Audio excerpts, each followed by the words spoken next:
viewer. Welcome to this English lesson with me, teacher Geoffrey from Kenya. Well, I'm delighted to welcome you, and today we have a brief presentation on the two figures of speech commonly used by the English speakers and as well confused a lot by many. These are a simile and a metaphor. Well, what's the distinction between the two? A simile is a direct comparison which typically uses the words as or like. Well, you may want to compare the two things in terms of different aspects, for example, the height. And therefore, you may say Juma is as tall as a giraffe, or Juma is tall like a giraffe. Well, when you're comparing the two things using the words as or like, we call this a simile.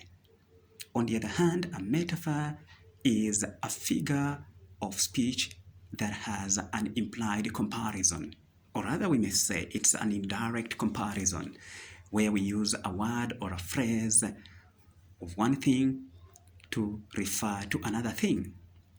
Well, for instance, we may say, Juma is a giraffe.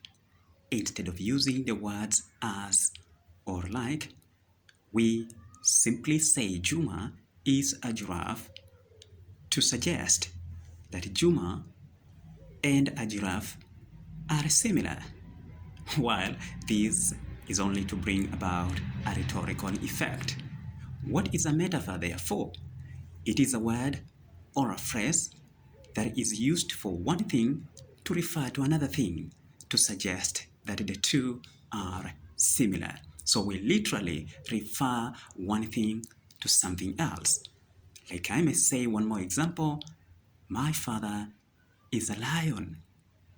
Why call him a lion?